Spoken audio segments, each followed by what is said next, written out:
Isn't physical media neat? There's a lot of design that goes into making physical media. The cover art that represents the game in stores, the back of the box that explains what it's all about, the spine that will represent the game when it's sitting on your shelf. Even the little inserts they include that make you go, wow, they really care. But there's a certain type of design that most people don't think twice about. The disc art. Okay, yeah, it's obvious why. 99% of the time, your discs are either going to be inside of their case or spinning inside your console. You're not going to be seeing the disc art much unless you're using it as a coaster or something. But that just makes it fascinating that so many games have completely unique disc art. Designers and artists spent precious time and resources on artwork that most people wouldn't take the time to appreciate.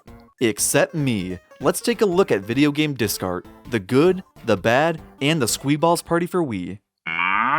Before there were discs, there were cartridges. And before there were cartridges, there was the bubonic plague. Most video game cartridges didn't have unique art on the label because, well, what would be the point? Most people would only keep the cartridge and throw away the box, so it was important for the cartridge art to be easily recognizable at a glance, hence why it was just easier to reuse the box art. It would take extra time and energy to make completely new art, so hey, let's just use the resources and time we'll save to make the game as good as possible.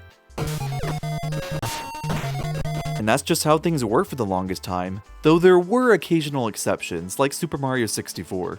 It's kinda weird to think that the box art is considered the most iconic art of the game, when most players were only used to seeing this label. This looks more like it's for heartburn medicine. Most 64 games just use the cover art though, so I guess Mario 64 put Nintendo in a silly, goofy mood. But okay, let's introduce the most crucial aspect of disc art.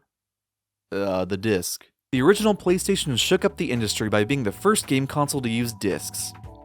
Well, okay, the first successful one. The PS1 used CD-ROMs, not the DVDs that we're used to nowadays because, well, they didn't exist yet.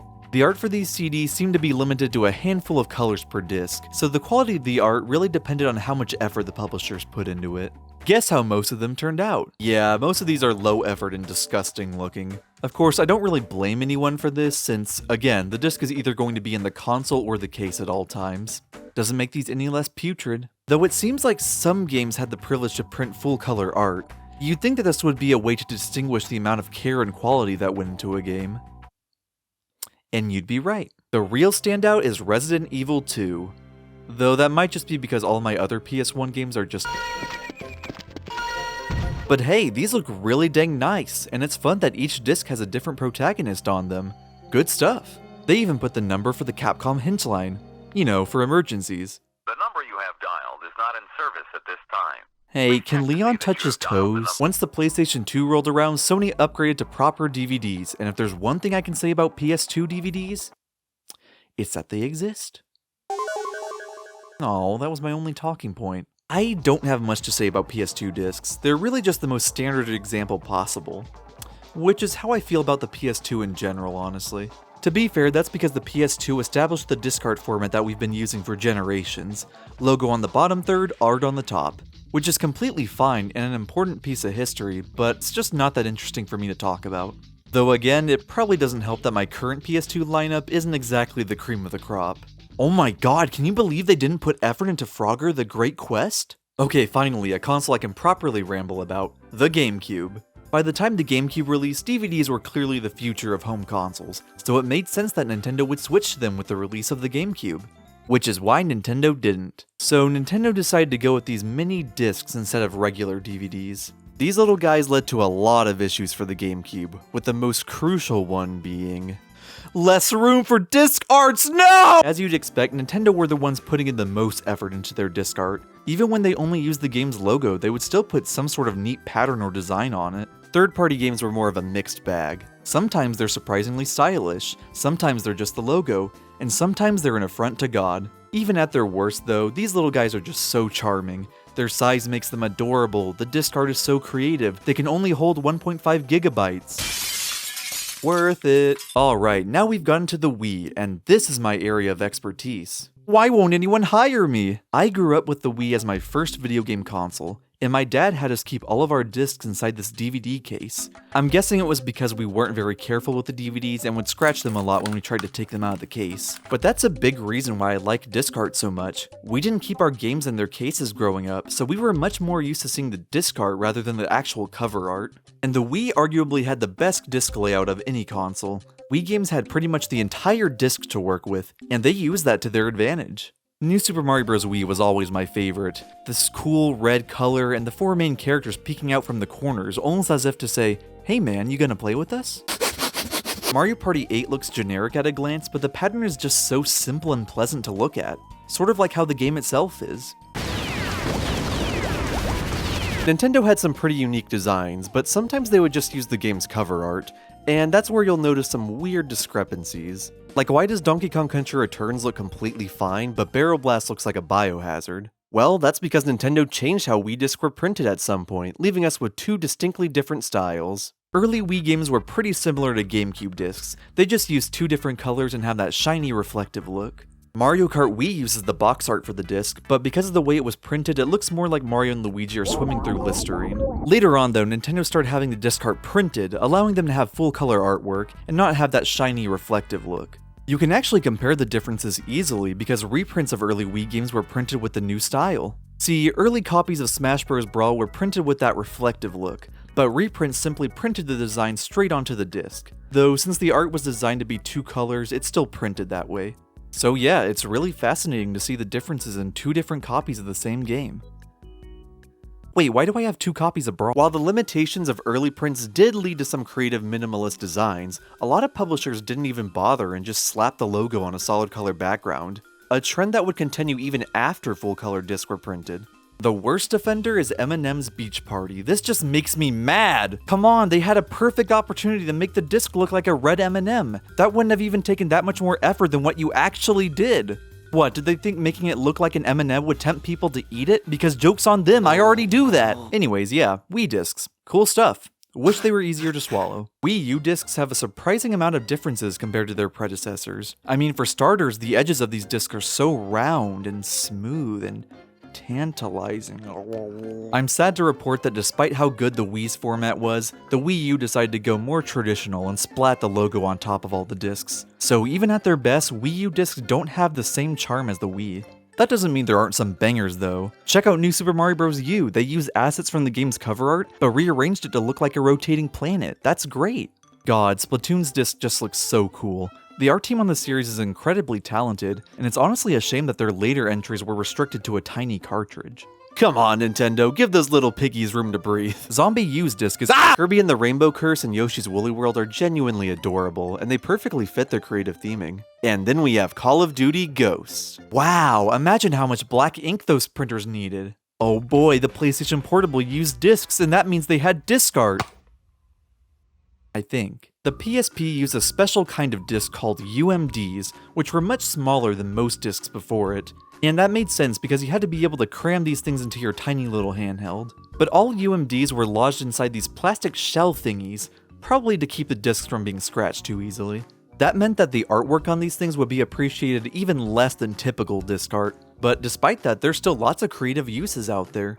The first season of SpongeBob is filled with bubbles, the Simpson movie is a half-eaten donut, and Loco Roco is self-explanatory. It's just a thing of beauty. I'd wear this as a wedding ring. I think the blood stopped circulating. The PS3 is a bit of an odd duck. It got a complete marketing overhaul halfway through its life to turn sales around, which means we got 2 distinctly different disc art formats. The initial run of PS3 games had a thin banner near the bottom with the old PlayStation 3 logo that was just the Spider-Man font.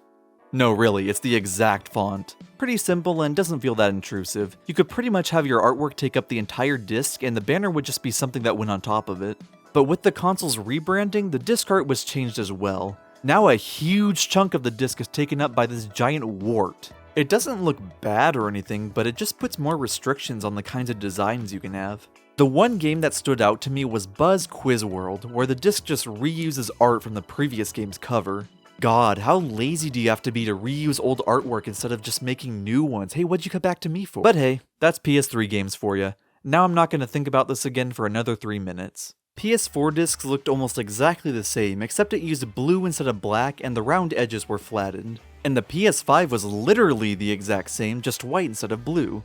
Each generation we get one step closer to mustard yellow. Frankly, these discs are a bit boring, although that's not really the fault of the design itself. It's just because most publishers continue to just slap on the logo or cover art and call it a day. Sometimes a few gems will slip through though. Spider-Man PS4 disc is the Spider-Man logo as if it was part of Spider-Man's suit, and the sequel continued this trend with the black suit to represent Venom. Wow, imagine how much black ink LEGO Star Wars The Skywalker Saga actually looks like the Death Star, which is something I'm shocked has never been done before. My parents never bought me a LEGO Death Star, so I guess I can use this disc to make up for lost time. Astro Bot uses this cute little pattern of Astro's head, which looks so nice. Astro Bot is a game with so much love and polish put into even the tiniest details, and this disc is your first glimpse at what's in store for you. This is really good. But then some games didn't even want to put in the bare minimum. Help wanted, eh? Guess that's referring to a graphic designer. Yeah, the format isn't anything special, but it makes them easy to recognize. If you looked at this disc and honestly said, ah, that's clearly a PS3 game. How did you know that? Give me names. Yeah, so when the PS4 released, they switched the PS3 branding to look more like the PS4. Why? And even more so, why bother even doing this for the discs too? Would anyone even care if they use the old design on the discs? If I don't have blue ink to sign the life support bills, I'll know who to blame. And then there's Xbox. And then there's milk. Yeah, I don't have much to say about Xbox discs because it's pretty much always the same story. Green stuff at the top and the juicy stuff at the bottom. Like milk. They've basically kept the same design and just tweaked and refined it over the years. It's not the most interesting to talk about, but it's so refreshing to see after the utter hell I experienced with the PS3. Yeah, Xbox discs are just overall solid. Good job, Microsoft. Oh god, what is that? So, these are Xbox 360 games that are backwards compatible with the Xbox One. And because of that, they reprinted it to include both logos on the discs. This is dumb. Now, I'm not saying that they should have just reprinted the original 360 discs, because that would look like you were trying to sell old 360 games in a modern era.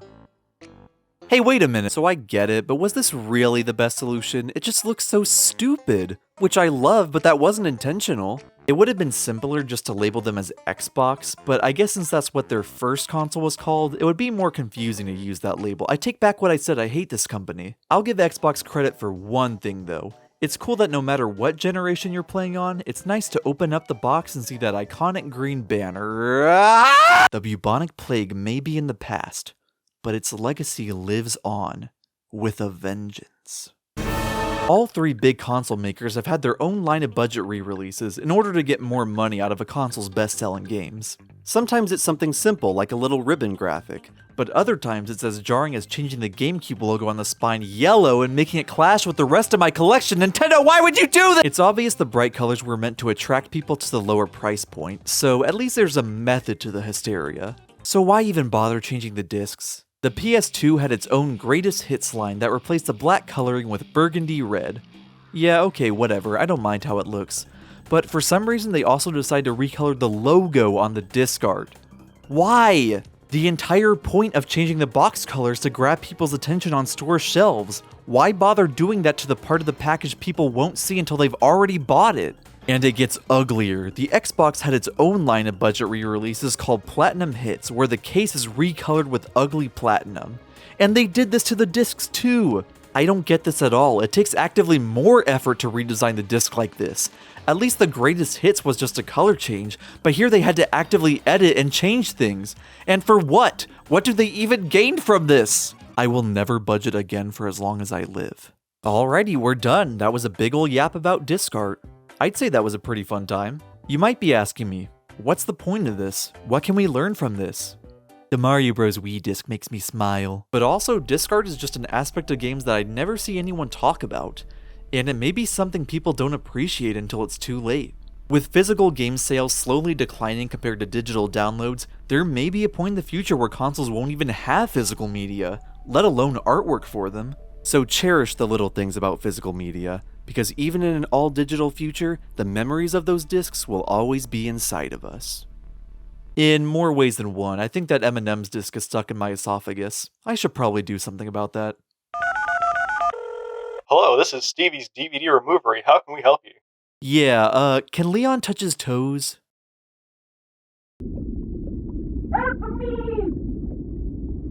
Luigi! Hey, you!